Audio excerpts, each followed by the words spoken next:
Salut, c'est Marley Ipti. On se retrouve pour ce nouvel entracte, le format court du podcast où on aborde des sujets et thématiques précis liés au parcours d'un étudiant entrepreneur.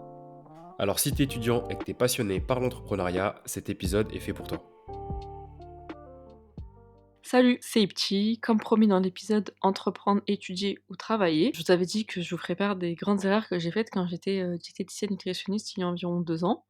D'ailleurs, dédicace à Wissel notamment qui a écouté l'épisode et qui a commenté un de mes posts LinkedIn pour m'encourager à faire cet épisode. Donc meuf, cet épisode il est pour toi. Bah allez, c'est parti. Ma principale erreur, c'est de pas avoir fait de marketing, ou du moins de pas l'avoir structuré.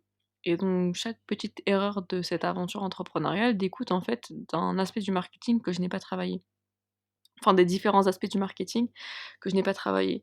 Je vais donc te parler de veille, de stratégie, de cible, de prix, de communication et même un peu de vente, qui est en fait, à cheval sur le marketing un peu. Pour te remettre dans le contexte, j'étais donc, diététicienne nutritionniste en libéral. J'avais un statut d'auto-entrepreneur et cetera. J'avais pas de cabinet. Je réalisais donc mes consultations en visio, à domicile ou, auprès de salles de sport.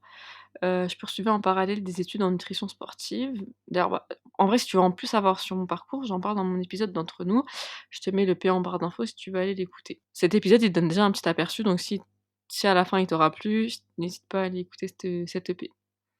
Donc c'est parti, la première chose, la première erreur, c'est de ne pas avoir, établi de cible en fait, de ne pas avoir, heu, construit une cible, de ne pas avoir, formalisé une cible. Effectivement, la nutrition en fait ça concerne tout le monde parce qu'on mange tous, mais il y a rien de pire en marketing qu'une offre qui, s'adresse à tout le monde.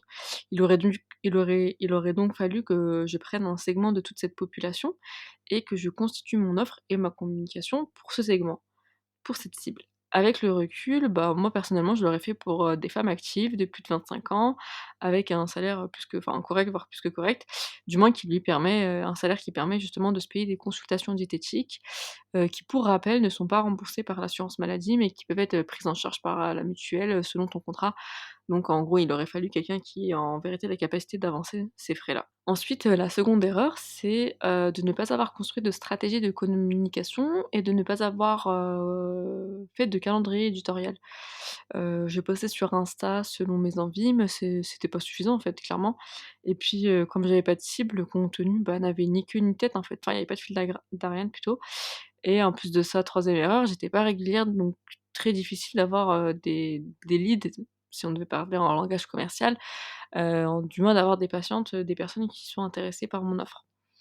Ensuite, toujours en termes de communication, j'avais une vision un peu biaisée où je me disais que le contenu vulgarisé sur les réseaux ne servait à rien et que ce que j'allais poster, eh bien tout le monde le savait déjà.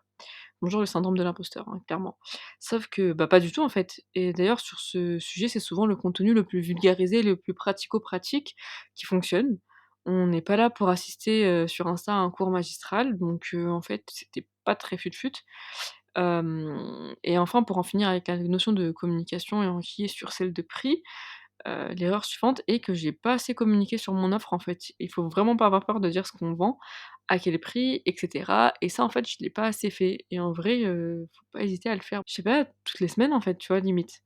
D'ailleurs, en parlant de vente, il aurait aussi fallu que j'assume mes prix, ce que j'ai pas fait. En vrai, j'étais toujours gênée de les annoncer et je les avais même négociés avec un client, enfin avec, une salle de sport auprès de laquelle j'étais, prestataire. Chose qu'en fait, j'aurais pas dû faire, hein. Les prix, c'est les prix et basta, tu es pas content, on s'en fiche, hein. Et puis, qui dit vente, en vrai, dit aussi, landing page. Donc, en fait, la landing page, c'est une page d'atterrissage, c'est une page sur laquelle tu atterris parce que tu auras cliqué sur un lien qui va t'être transmis, par exemple en bio Insta ou en story Insta. En fait, j'avais pas de page d'atterrissage cliquable depuis mon profil Insta où les gens pouvaient concrètement découvrir ma proposition de valeur. Ça, c'est une grave erreur.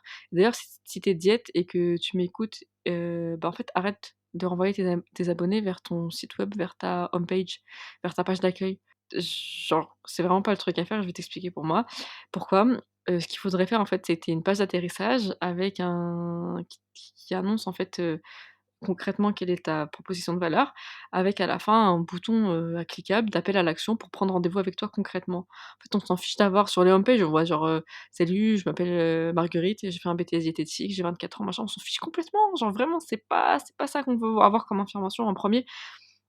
fais une page qui suis-je si tu veux ailleurs, mais c'est vraiment pas ça pas cette information qu'une personne veut avoir quand elle s'intéresse à ton profil, en fait. Donc on s'en fiche d'avoir que tu as fait un BTS diététique en 2018, on veut savoir quels bénéfices on a quand on prend rendez-vous avec toi, en fait, et quand on est suivi par toi. Donc voilà. Enfin, pour avoir, toute l'inspiration, pour poster sur Instagram et pour faire des, biographies optimisées, des stories super, j'aurais pu en fait réaliser ce qu'on appelle une veille concurrentielle, autrement dit, analyser ce que faisaient mes confrères et mes consoeurs diètes, voir ce qui fonctionnait pour eux et comment je pouvais m'en inspirer et calquer certains de leurs, modèles et méthodes pour mon offre. C'est pas de la copie, franchement, on refait pas la roue, donc en fait, autant aller voir ce qui se fait ailleurs et ce qui marche en fait, c'est un peu la base. Donc voilà, voilà, pour on arrive à la fin en vérité. Épisode assez court, j'ai mis mon ego pour cet épisode parce que franchement avec le recul, quand je vois ma mentalité en mode, le marketing, ça s'applique pas à la santé, enfin, c'est complètement niais, mais c'est pas grave, on apprend de ses erreurs, même les erreurs les plus bêtes. Et d'ailleurs, je vais continuer à mettre, mon ego de côté pour te résumer mes erreurs, comme d'habitude. Donc la première, c'est de ne pas avoir fait de marketing, tout simplement, de ne pas avoir formalisé de cible, deuxièmement. En troisième, c'est de ne pas avoir construit de stratégie de communication avec notamment un calendrier éditorial. En quatrième position, c'est de ne pas avoir, été régulière sur mon Insta, qui était mon principal canal de communication. Cinquièmement, c'est de ne pas avoir assez communiqué sur mon offre. Ensuite, c'est de ne pas avoir assumé mes prix, de ne pas avoir créé de landing page.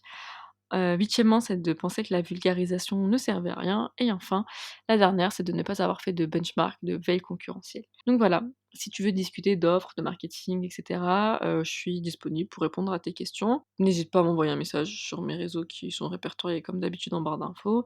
Sinon, bah, voilà, c'est tout pour aujourd'hui, c'est déjà pas mal et puis on se dit à très vite. Allez, ciao, ciao. On espère que tu as passé un bon moment en notre compagnie.